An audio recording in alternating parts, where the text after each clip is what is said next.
Kemudian Nabi Elisa memanggil salah seorang dari rombongan Nabi dan berkata kepadanya, "Ikatlah pinggangmu, bawalah puli-puli berisi minyak ini, dan pergilah ke Ramot Gilead. Apabila engkau sampai ke sana, carilah Yehu bin Yosafat bin Nimsi. Masuklah, ajak dia bangkit dari tengah-tengah temannya, dan bawalah dia ke ruang dalam. Kemudian ambillah puli-puli berisi minyak itu, lalu tuangkan isinya ke atas kepalanya, dan katakan, beginilah firman Tuhan, telah kuurapi engkau menjadi raja atas Israel. Sesudah itu, bukalah pintu, larilah, dan jangan berlambat-lambat." Lalu Nabi muda itu pergi ke Ramot Gilead. Setelah ia sampai, maka tampaklah panglima-panglima tentara sedang duduk berkumpul. Lalu ia berkata, "Ada pesan kubawa untukmu, ya Panglima." Yehu bertanya. "Untuk siapa dari kami sekalian?" Jawabnya, "Untukmu, ya Panglima." lalu bangkitlah Yehu dan masuk ke dalam rumah. Nabi muda itu menuang minyak ke atas kepala Yehu, serta berkata kepadanya, "Beginilah firman Tuhan, Allah Israel. Telah kuurapi engkau menjadi raja atas umat Tuhan, yaitu orang Israel. Maka engkau akan membunuh keluarga tuanmu Ahab, dan dengan demikian aku membalaskan kepada Izebel darah hamba-hambaku, nabi-nabi itu, bahkan darah semua hamba Tuhan. Dan segenap keluarga Ahab akan binasa.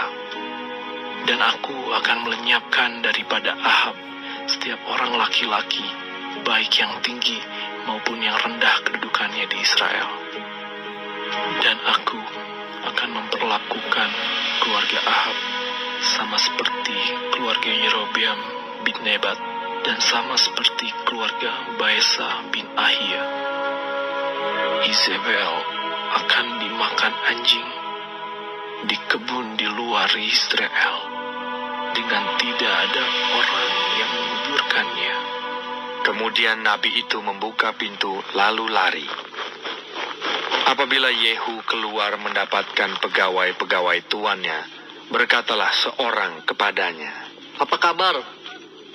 Mengapa orang gila itu datang kepadamu?" Jawabnya kepada mereka. "Kamu sendiri mengenal orang itu dengan omongannya." Tetapi mereka berkata, "Dusta! Cobalah beritahu kepada kami." lalu katanya, "Begini-beginilah dikatakannya kepadaku. Demikianlah firman Tuhan. Telah kuurapi engkau menjadi raja atas Israel." Segeralah mereka masing-masing mengambil pakaiannya dan membentangkannya di hadapan kakinya begitu saja di atas tangga. Kemudian mereka meniup sangkakala serta berseru, "Yehu raja!" Demikianlah Yehu bin Yosafat bin Nimsi mengadakan persepakatan melawan Yoram.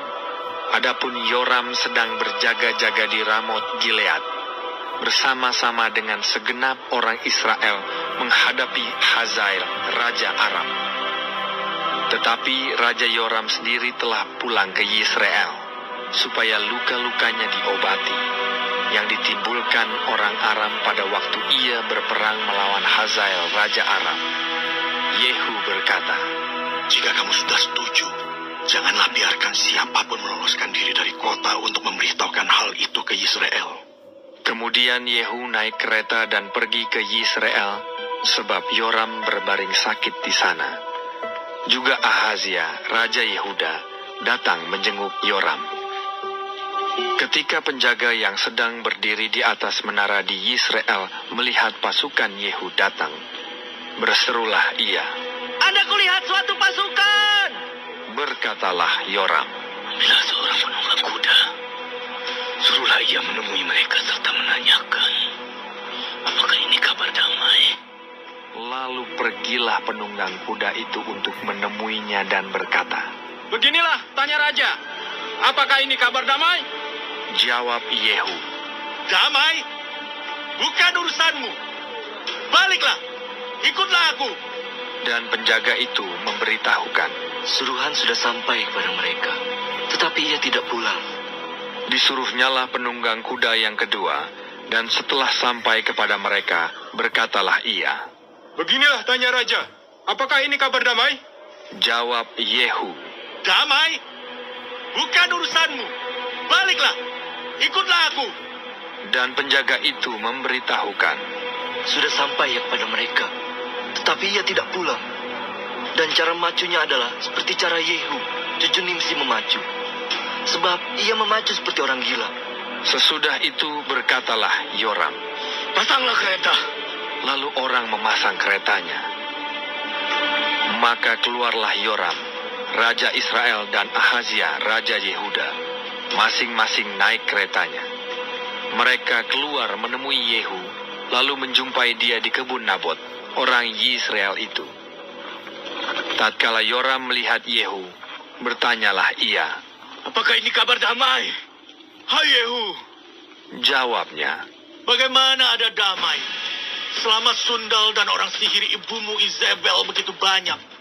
segera Yoram berputar dan mau melarikan diri sambil berseru kepada Ahazia. Itu tipu aja. Tetapi Yehu menarik busurnya dengan sepenuh kekuatannya, lalu memanah Yoram di antara kedua bahunya, sehingga anak panah itu menembus jantungnya. Maka rebahlah ia di dalam keretanya. Kemudian berkatalah Yehu kepada Bidkar, perwiranya, Angkat dan lemparkanlah mayatnya ke kebun Nabot orang Israel itu. Sebab ketahuilah bahwa pada waktu aku dan engkau berdampingan menunggang kuda mengikuti Ahab ayahnya, maka Tuhan telah mengucapkan terhadap dia hukuman ini. Sesungguhnya, aku telah melihat darah Nabot dan darah anak-anaknya tadi malam. Demikianlah firman Tuhan. Maka aku akan membalaskannya kepadamu di kebun ini. Demikianlah firman Tuhan. Oleh sebab itu aku angkat dan lemparkanlah mayatnya ke kebun ini sesuai dengan firman Tuhan. Ketika Ahazia, Raja Yehuda, melihat itu, maka ia pun melarikan diri ke arah Bet-Hagan. Tetapi Yehu mengejarnya sambil berkata, Panahlah dia juga.